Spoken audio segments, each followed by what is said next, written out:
Saudara mungkin tidak dapat menghindarkan diri ketika orang menendang saudara.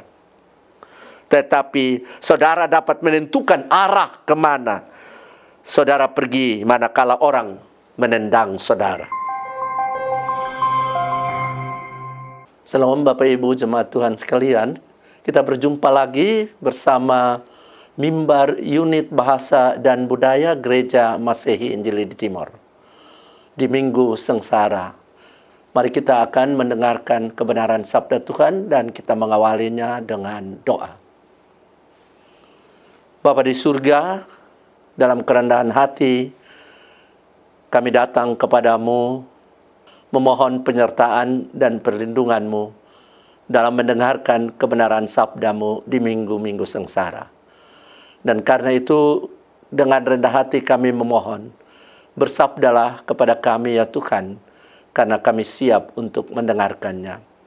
Demi Kristus Tuhan, sabda abadi, kami berdoa. Amin. Sabda Tuhan terambil dari Injil Lukas, pasal 9 ayat 22 hingga 27. Kita mendengarkan dalam bahasa Kupang. Asju Yesus omong tambah bilang, Beta ni manusia tulen. Beta musti pikul sangsara barat macam-macam. Nanti orang Yahudi pung tua-tua adat, kepala agama pung bos-bos, dan guru agama dong sonde mau tarima bilang, Beta ni Kristus. As nanti dong bunuh bikin mati sang beta. Memang beta mati, ma dia pung lusa, beta hidup kembali. Ais, Judia kasih tahu orang banyak dong bilang, Orang yang mau ikut sang beta, nah dia mesti batahan ikut terus tiap hari. Dia mesti lapas buang dia pung mau-mau sendiri. Dia mesti ikut terus, biar orang ada mau bunuh sang dia, sama ke orang pikul dia pung kayu palang kopi di dia pung tanpa mati. Te orang yang sedia mati tagal dia ikut sang beta, nanti dia dapat hidup terus dengan Tuhan. Ma orang yang cuma mau hidup buat dia pung diri sendiri nanti dia tak bisa buang dari Tuhan Allah. Kalau orang dapat dunia pung isi semua, ma Tuhan Allah tola buang sang dia, nah dia dapat untung apa? Beta ni manusia tulen. Jadi orang yang malu ikut sang beta, deng malu pegang beta pung ajaran, beta ju nanti malu mengaku sang dia di Tuhan Allah pung muka waktu beta kembali dari sorga. Te nanti beta turun datang dengan Bapa pung kuasa yang hebat, sama-sama dengan dia pung anak buah dari sorga. Beta kasih tahu betul-betul sang bosong. Ada berapa dari bosong yang ada di sini nih, yang nanti dapat lihat sendiri Tuhan pung pegang parenta, ais baru dong bisa mati. Bapak Ibu, saudara-saudari yang kekasih dalam Yesus Kristus. Minggu sengsara, Kristus disiapkan gereja bagi kita.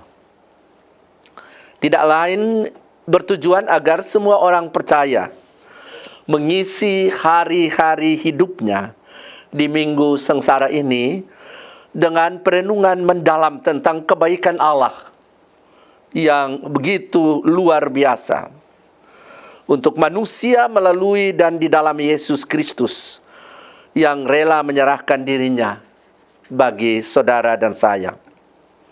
Pada minggu sengsara ini pun, selain kita merenungkan penderitaannya, menuntut kita untuk menyatakan dalam hidup kita bentuk-bentuk nyata dari penyerahan diri kita, dari pemberian diri dan hidup kita bagi mereka yang menderita. Bahkan bagi diri kita yang juga tak pernah luput dari derita itu. Kalau begitu, perlu semacam keberanian untuk kita mengalahkan penderitaan dengan menyerahkan diri kita. Hari ini, di minggu-minggu sengsara, kita belajar dari bacaan Alkitab, Lukas 9 ayat 22 hingga 27. Ibu bapak, saudara-saudari yang kekasih dalam Yesus Kristus. Bagi Yesus, segala sesuatu yang kita miliki dalam hidup ini bukan salah, tetapi tidak merupakan jaminan untuk menjadi pengikut Yesus melintasi jalan Via Dolorosa. Untuk Minggu Sengsara, baiklah kita menyimak sedikit tentang menyangkal diri dan memikul salib. Selebihnya yaitu mempertahankan nyawa dan malu mengaku. Biarlah menjadi pergumulan kita selanjutnya dalam perenungan pribadi kita di Minggu Sengsara ini. Menyangkal diri, ibu bapak, saudara-saudara, artinya menjadikan Yesus dan karyanya menjadi yang utama dan pertama dalam hidup kita. Semua yang menjadi iming-iming, menjadi andalan, menjadi keinginan dan cita-cita untuk kesenangan, pujian, dan lain-lain, harus takluk di bawah keinginan dan kehendak Kristus. Sebab tidak ada artinya kita ini di hadapan Tuhan. Tak seorang pun yang bisa bermegah. Kita semualah yang patut dihukum. Pada kita hanya ada kesempatan untuk bersyukur karena kasih setianya. Lain dari itu, tentang memikul salib, yang perlu kita perhatikan di sini adalah bukan memikul salib Kristus. Sebenarnya tak seorang pun yang bisa memikul salib Kristus. Meskipun banyak orang yang sekarang sedang sibuk melihat salib bergambar Yesus di berbagai tempat, bahkan bertato salib dan memiliki sejumlah perhiasan salib di tubuhnya. Tapi yang jelas, tak bisa memikul salib Yesus. Sebab salib Yesus adalah lambang penderitaan. Tentang penderitaan paling sedikit, kita melihat ada dua kecenderungan cara pandang manusia kepadanya. Yang pertama, manusia menghindarkannya. Tak seorang pun yang mau menderita. Yang kedua, banyak juga yang melihat penderitaan sebagai sebuah kesenangan. Untuk ini orang sering menyiksa diri untuk menikmati penderitaan. Ini pun tak menolong karena Kristus sudah menderita bagi saudara dan saya dan bagi kita. Yesus justru mengingatkan bahwa penderitaan itu adalah bagian kehidupan. Dan tiap orang mempunyai penderitaannya sendiri. Tiap orang punya salibnya sendiri. Karena itu Yesus meminta agar tiap-tiap orang hendaknya memikul salibnya sendiri. Kalau begitu, yang dipikul adalah bukan salib Kristus, kan? Melainkan salib kita masing-masing. Ini pun dipikul oleh kita setiap hari, setiap saat, setiap waktu, setiap oras. Siapa di antara kita yang hidupnya diliputi kesenangan melulu? Tidak ada. Tidak senang pun adalah bagian dari hidup yang perlu dijalani.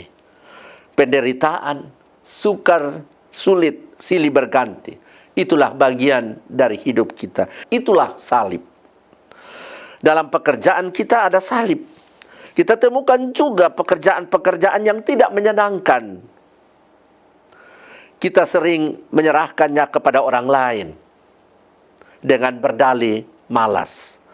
Padahal ini pun bagian dari pekerjaan kita. Inilah salib itu. Baik itu penyakit, musibah, dan persoalan-persoalan kehidupan. Baik lewat usaha-usaha dan pekerjaan kita, rumah tangga kita, keluarga kita, dan juga sosial kemasyarakatan, dan lain-lain. Silahkan kita mengisinya masing-masing. Dalam keseharian kita hendaklah dipandang sebagai salib. Kita memandang itu sebagai salib. Ini bagian dari kehidupan kita. Memang ada penderitaan. Memang ada kesulitan dan pergumulan yang terjadi dalam hidup kita karena kesalahan kita sendiri. Ini harus disadari dan belajarlah untuk berbuat yang baik. Ada yang memang tidak dapat terhindarkan. Inilah salib kita. Sikap kita terhadap salib adalah menghadapinya secara aktif, tanpa mencari-cari penderitaan dan persoalan. Sikap yang baik adalah menerima salib kita dengan penuh pergumulan, merangkulnya, memanfaatkan penderitaan sebagai pelajaran yang paling berharga. Salib sebagai pelajaran untuk pertumbuhan dan pendewasaan iman dan ketaatan kepada Kristus.